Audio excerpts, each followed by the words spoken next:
నమస్తే, నేను మీ Ravikrishna, advocate and సామాజిక కార్యకర్త.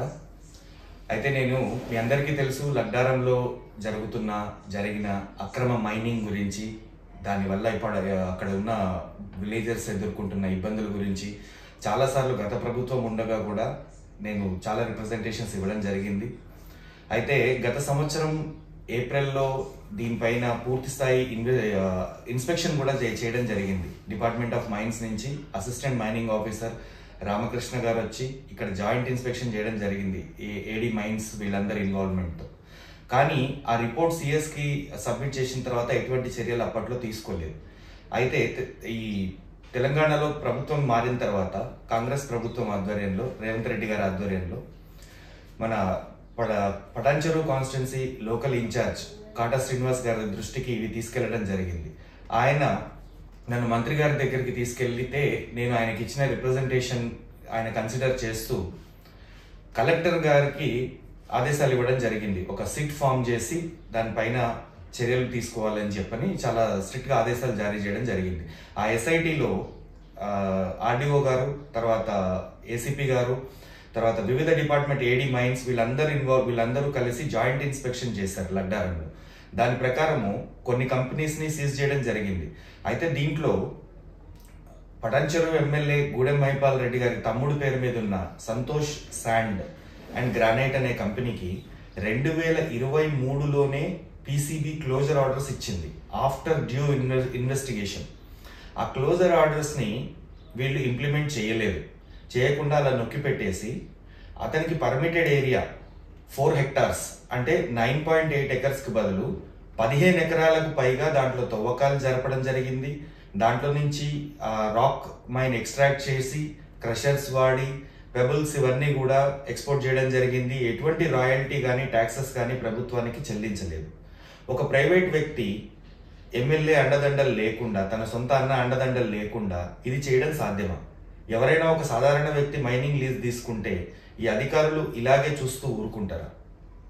నేను ఆర్డీఓ గారికి ఆ పీసీబీ రిపోర్ట్ వెతికి ఇలా రిపోర్ట్ ఉంది అని చెప్పేంత వరకు వాళ్ళెవ్వరికీ కూడా అసలు ఆ రిపోర్ట్ పీసీబీ పంపించింది అని తెలియనట్టే నటించారు. మళ్ళీ కొత్తగా ఇన్స్పెక్షన్ చేశారు, అప్పుడు వైలేషన్స్ అబ్జర్వ్ చేశారు.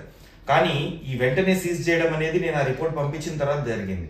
అయితే ఫైనల్గా మొత్తం ఈ సెకండ్ ఇన్స్పెక్షన్ ఇప్పుడు మంత్రి గారి ఆదేశాలతో, గౌరవ మంత్రి దామోదర్ రాజనరసింహ గారి ఆదేశాలతో ఏదైతే సిట్ ఏర్పాటైందో వాళ్ళు చేసిన ఇన్వెస్టిగేషన్ ప్రకారము వాళ్ళు అడిషనల్ ఎక్స్టెంట్ ఒక 7 to 8 ఎకర్స్ తను అక్రమంగా మైనింగ్ చేశారు. అది కూడా ప్రభుత్వ అసైన్డ్ భూమిలో, అది అగ్రికల్చర్ ల్యాండ్లో తవ్వకాలు జరిపి అక్రమంగా దోచుకున్నారని చెప్పని స్పష్టమైంది. దాంతో ఒక 5 కంపెనీల పైన చర్యలు తీసుకోమని చెప్పని ఆదేశాలు రికమెండేషన్ చేస్తూ కలెక్టర్కి సబ్మిట్ చేయడం అయింది రిపోర్ట్. దానిపైన ఎటువంటి చర్యలు తీసుకున్నారనేది ఇంకా స్పష్టత లేదు.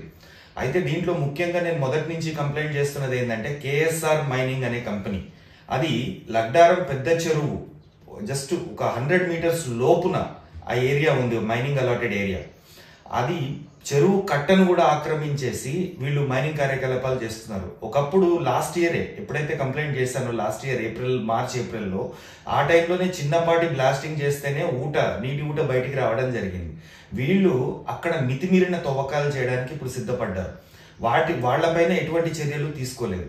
తర్వాత శ్రీ సాయి సూపర్ శాండ్ అని చెప్పని ఉంది, అది గీతారెడ్డి గారికి సంబంధించింది అని అక్కడ స్థానికులు, అక్కడ ఆ కంపెనీ వాళ్లే చెప్పడం జరిగింది. నేను మొదట వెళ్ళినప్పుడు అక్కడ నన్ను అలో కూడా చేయలేదు. సో ఆ కంపెనీ పైన ఎటువంటి చర్యలు తీసుకోలేదు. తర్వాత ఇంకోటి పిఎంఆర్, ఈ ఇన్వెస్టిగేషన్ ఎస్ఐటి ఫామ్ కాక ముందు ఒక వారం రోజుల లోపే అక్కడ ఒక ఇన్సిడెంట్ జరిగింది. హెవీ జెలటిన్ స్టిక్స్ తోని బ్లాస్టింగ్ చేయడానికి వాళ్ళు సిద్ధపడ్డారు. ఆ టైంలో రైడింగ్ చేసి వాళ్ళని పట్టుకోవడం జరిగింది. అక్కడ బ్లాస్టింగ్ కూడా జరిగింది. సో దానిపైన కేసులు నమోదు చేశారు, కానీ ఆ వివరాలు బయటికి రాలేదు. ఆ కంపెనీ పైన ఎటువంటి చర్యలు తీసుకోలేదు. ఇంకొక తీవ్రమైన విషయం ఏంటంటే పిఎంఆర్ మైనింగ్ కి సంబంధించి దాంట్లో రిలయన్స్ గ్యాస్ పైప్ లైన్ ఉంది. అది బ్లాస్ట్ అయిందంటే లడ్డారంతో పాటు చుట్టుపక్కల ఉన్న గ్రామాలు కూడా తగలబడతాయి. వీళ్ళు చేసే మైనింగ్, వీళ్ళు యూజ్ చేసే హెవీ ఎక్స్ప్లోజివ్స్, ఎవరు కూడా ఎక్స్ప్లోజివ్స్ లైసెన్స్ తీసుకోలేదు అని చెప్పని స్పష్టంగా ఆర్డీఓ గారు ఇచ్చిన ప్రెస్ మీట్ లోనే స్పష్టమవుతుంది. 90% అక్కడ ఆపరేట్ అవుతున్న లడ్డారం, తర్వాత పటాన్చెరు మండలంలో జిన్నారం కానీ, పెద్ద కంజర్ల కానీ, వీటన్నిటిలో కూడా ఎక్కడ వీళ్ళు ప్రాపర్గా నామ్స్ ఏవి పొల్యూషన్ కంట్రోల్ బోర్డ్ నామ్స్ కానీ ఎన్విరాన్మెంటల్ నామ్స్ కానీ లేక ఎన్విరాన్మెంటల్ లైసెన్సెస్ కానీ ఏవి లేవు వీళ్ళకి అని చెప్పి స్పష్టంగా చెప్పడం జరిగింది. అయినా కూడా మొక్కుబొడిగా ముఖం చూసి బొట్టు పెట్టినట్టు కొన్ని కంపెనీల మీద మాత్రమే 5 కంపెనీల మాత్రమే చర్యలు తీసుకోవడము, తర్వాత సెక్షన్స్ ఏవైతే ఎఫ్ఐఆర్ నమోదు చేశారో దాంట్లో పెట్టినవన్నీ కూడా బెయిలబుల్ సెక్షన్స్, 41A CRPC ఇచ్చి పంపించే సెక్షన్స్. దాంట్లో వీళ్ళు ప్రభుత్వ భూమిని అక్రమంగా ఆక్రమించినందుకు ఎటువంటి కేసు లేదు, అసైన్డ్ ల్యాండ్ దోచుకున్నందుకు ఆక్రమించినందుకు ఎటువంటి కేసు లేదు, 100 కోట్ల విలువైన సహజ వనరులను దోచుకొని అమ్ముకున్నందుకు ఎటువంటి కేసు లేదు. ఒక చిన్న చితగా కేసులు పెట్టి నామమాత్రంగా అక్కడ ఇన్వెస్టిగేషన్ జరిగిందనేది నా అభిప్రాయం. దీనిపైన గౌరవ మంత్రి గారిని సవినయంగా విజ్ఞప్తి చేస్తున్నాను, దీనిపైన రివ్యూ చేసి వాళ్ళని సరైన రిపోర్ట్ సబ్మిట్ చేసేలాగా ఆదేశాలు ఇవ్వాలని, తర్వాత ఈ 2023లో ఇచ్చిన PCB ఆదేశాలను ఇంప్లిమెంట్ చెయ్యని అప్పటి జిల్లా కలెక్టర్ని కానీ అప్పటి అధికారులను కానీ కఠినంగా శిక్షించాలని సవినయంగా విజ్ఞప్తి చేస్తున్నాను. అలాగే లడ్డారం పెద్ద చెరువును కాపాడాలి, ఎందుకంటే అది 500 ఎకరాల్లో ఉన్న చెరువు, 2000 ఎకరాలకు పైగా పంటకు నీరిచ్చే చెరువు. అటువంటి చెరువుని సర్వనాశనం చేస్తున్నారు. ఇప్పుడు ఈ KSR మైనింగ్ అనేది దాంట్లో క్రషర్ ఒకటి పంట పొలాల్లోనే పెట్టడం జరిగింది, అది కూడా ప్రభుత్వ అసైన్ ల్యాండ్. ప్లస్ ఆ కంపెనీకి అసలు రోడ్డే లేదు, అది సబ్ లీజ్ కు తీసుకున్నారు అసైనీ దగ్గర నుంచి. ల్యాండ్లెస్ 4 కేటగిరీలో అసైన్ చేసిన భూమిని సబ్ లీజ్ కి ఇచ్చే అధికారం అసైనీకి ఎక్కడుంది, తీసుకునే అధికారం వీళ్ళకి ఎక్కడుంది?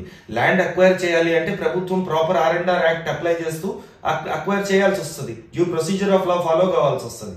అగ్రికల్చర్ ల్యాండ్స్ ఎఫెక్ట్ కాలేదు అని చెప్పని అప్పటి MRO పై ఇచ్చిన రిపోర్ట్ ఇచ్చిన MRO పైన కఠినంగా చర్యలు తీసుకోవాలి. ఎందుకంటే డిపార్ట్మెంట్ ఆఫ్ మైన్స్ నుంచి లాస్ట్ టైం రామకృష్ణ గారు వచ్చినప్పుడు ఆయన స్పష్టంగా చెప్పాడు, మేము లైసెన్సింగ్ అథారిటీ అయినా కూడా మేము వివిధ డిపార్ట్మెంట్స్ ఇచ్చిన రిపోర్ట్స్ ఆధారంగా మేము లైసెన్సెస్ ఇస్తాము అని.